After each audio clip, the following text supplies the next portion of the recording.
Pretty simple, honest logic. Well, one member not only took offense to that truism, but they also took offense to the person who said it in the most frightening manner. They started to attack the person not just for their values, but for who they are, with the most antiquated view and response I have seen in this body. By swearing at someone and calling them an effing B, you don't denigrate the person you are attacking as much as you denigrate yourself and, honestly, this institution. And by not properly apologizing for that incident, you further dig yourself into a dinosaur-sized misogynistic hole. And for the Republican Party to not deal with that member swiftly and strongly, you show a greater problem with your party. It is likely not a coincidence that half of this body looks more like a Mad Men episode than a representative governing body for the greatest nation on the planet. I am so proud to serve with Alexandria Ocasio-Cortez and every other woman and woman of color in this body. This country is not just made up of older, white, wealthy men alone. We are a rich tapestry of genders, races, sexual orientations, economic backgrounds, and more.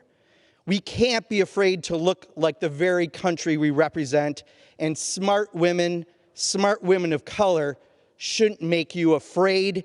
They should make you proud of our nation and proud that we finally are starting to look more like it. And if somehow the combination of truth, if our actions in this body on issues like COVID, if done improperly, can lead to joblessness and poverty and could lead to more hunger and homelessness and potentially crime, if that truth, combined with a truth teller that looks like the nation as a whole, as opposed to this Congress, if that scares you, well then learn how not to be scared or figure out your next career, because we've got more of this coming. Truth-telling and representative democracy, and it couldn't be coming quickly enough. Thank you, Alexandria. I yield. Thank you so much. Thank you so much, Representative Pocan, for your brilliance. And I think you bring up such an excellent point, something that we had all seen, is that what we are seeing here is a resounding rejection of abuse and accosting of women. But why is this only happening from one party? This should not be a partisan issue. Yet, when Mr. Yoho walked down those steps and accosted me and used these words, he was next to a Republican colleague. And that Republican colleague did nothing.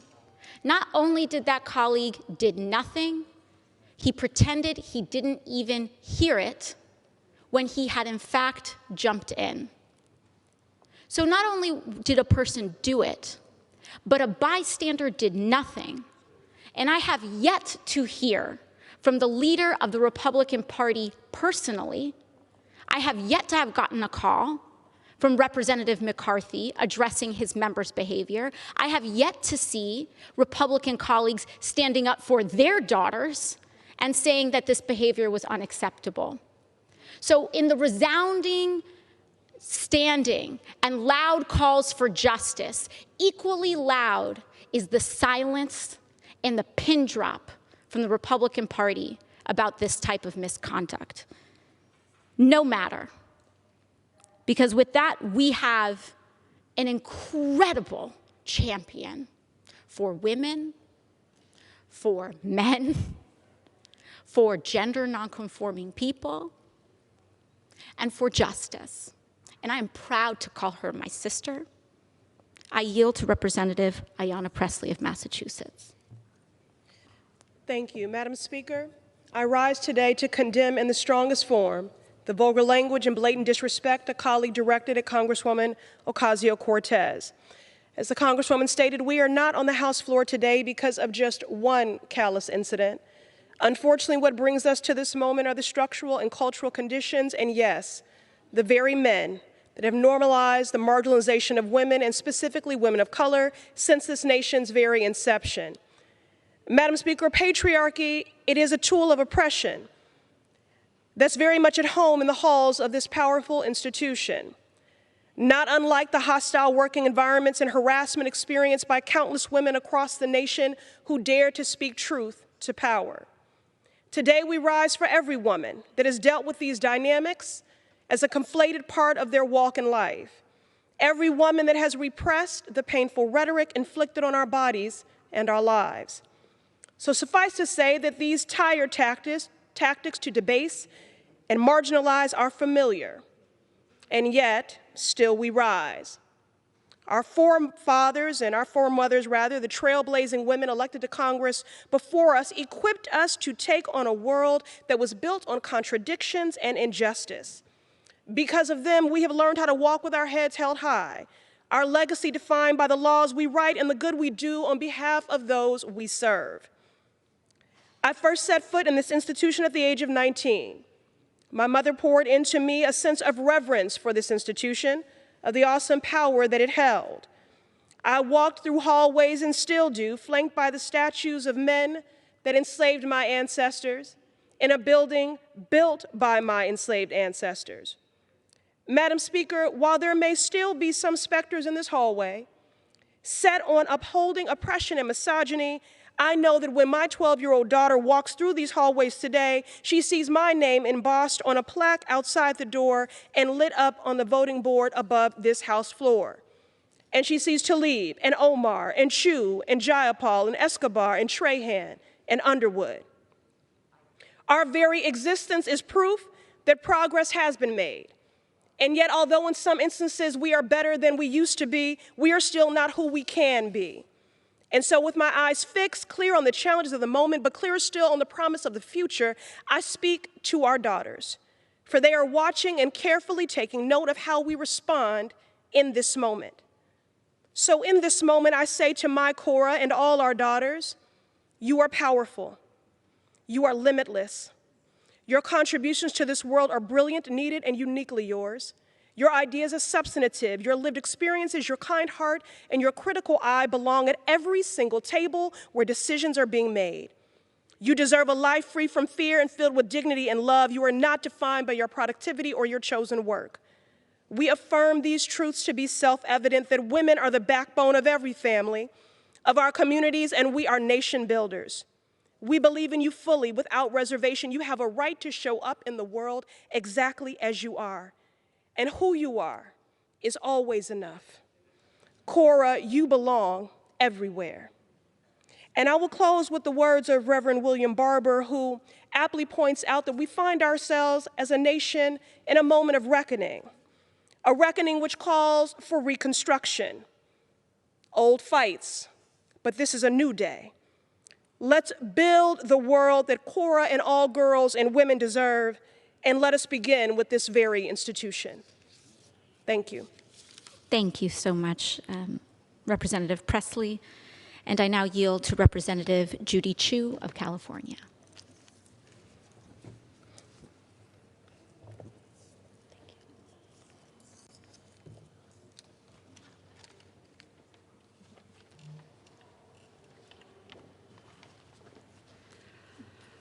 I rise today in support of my friend and colleague, Representative Ocasio-Cortez, but most of all, I rise in support of basic human decency. I condemn remarks that are disrespectful, and offensive, and recent remarks reflected a hostility that should alarm my colleagues on both sides of the aisle. It's not expected that everyone in this chamber agrees with each other. It is expected, however, that we treat each other with dignity and respect. There should never be a reason that anyone fails to meet this low bar. Turning policy disputes into personal disputes is dangerous. As leaders, we risk inciting violence in others. As Congress members, it indicates a focus more on fighting than governing. We should never utter comments that are misogynistic and hateful to any Congress member. This week, it was Congressmember Ocasio-Cortez. But if we don't speak out against this, tomorrow, it could be any Congress member who is a woman or person of color. And that's why this must end now. If any such ugly curse words are uttered, decorum dictates that there should be an apology, a real apology, a sincere apology, not words that simply deflect and blame others. On the Great Seal of the United States, it says, "E pluribus unum," out of many, one. Disagreement and different perspectives were baked into this country. And it is our ability to work with others that we do not always agree with that has allowed America to be the beacon of hope. We should never betray these values of unity despite disagreement. Congressmember Alexandria Ocasio-Cortez deserves respect. Congressmember Alexandria Ocasio-Cortez deserves a real apology now. Thank you. Thank you, Representative Chu. And once again, I'm so thankful to all of our colleagues who are coming and standing up today, again, not just for one incident, but for all of us in this country. And I yield to Representative Debbie Wasserman Schultz of Florida. I thank the gentlelady for yielding and stand here in support of her courage.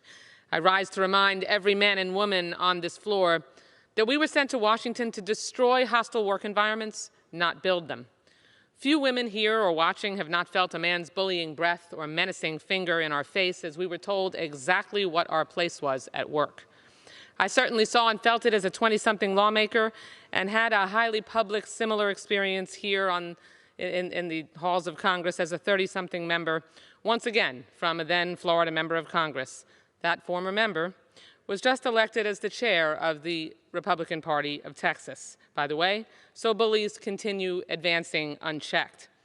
Today we take a stand for my colleague and friend, Ms. Ocasio-Cortez, and all women who endure this archaic behavior. Today we take a stand and say enough is enough. Sadly, most capitals, including this one, endure this archaic behavior, and we must stand shoulder to shoulder to say that today is the last day that we will tolerate it. Sadly, most capitals, including this one, are still undeniably boys' clubs. But women have critical numbers now, my friends, and all of us, women and men, have had it with bullies.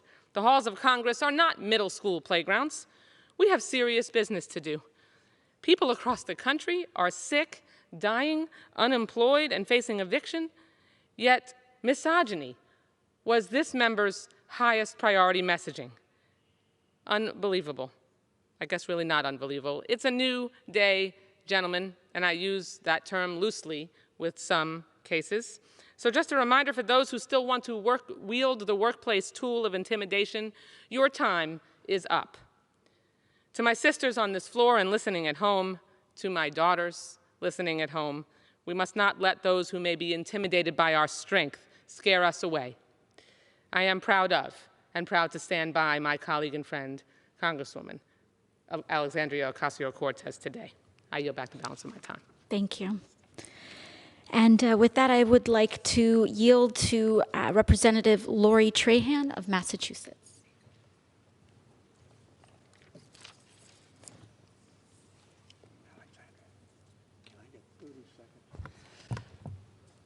I thank the gentlewoman for yielding. Madam Speaker, we can disagree on issues that we face as a nation, and we can disagree on the policies and the prescriptions that we develop to fix them. In fact, this very body was built on the belief that productive tension and spirited debate would force legislators to do the hard work of creating laws that will benefit all Americans. For centuries, the House of Representatives has rejected personal attacks like those hurled at Congresswoman Ocasio-Cortez on the steps of the U.S. Capitol earlier this week.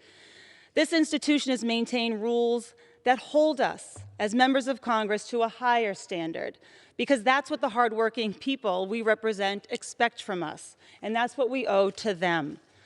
Madam Speaker, when we learn of the kind of personal attack levied against Congresswoman Ocasio-Cortez, we cannot sit idly by. We cannot let it go unaddressed, as many of us women have long been expected to do. We must call it out. We must demand accountability like we are here today. That's what we owe to all women, especially to our daughters. We have to send the message loud and clear because apparently people still aren't getting it. The days of bullying women you disagree with, whether it's in a boardroom, in a newsroom, on a military base, or in these hallowed halls of Congress, are over.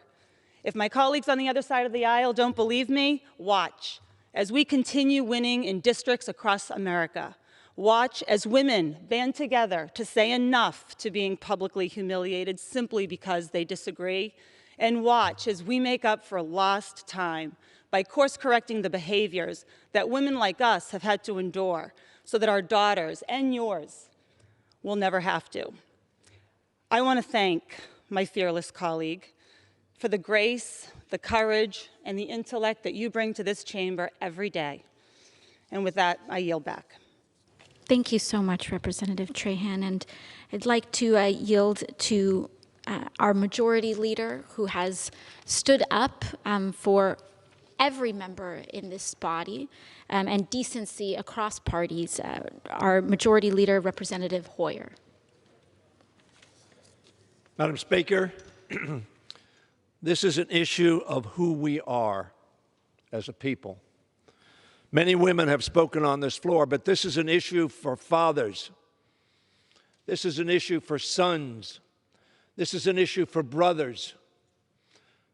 I have 3 daughters, 2 granddaughters, and 3 great-granddaughters. They must not be confronted with this kind of attack. And that's what it was.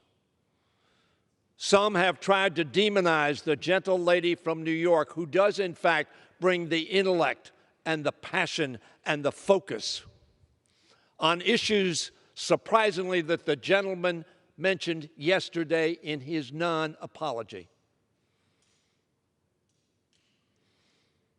All the men on this side of the aisle are supportive of Alexandria Ocasio-Cortez and all of her sisters and all of her mothers as well. I yield back. Thank you. Thank you so much, Representative Hoyer. And I would like to now yield to Representative Sherrill of New Jersey. I thank the gentlelady from New York for yielding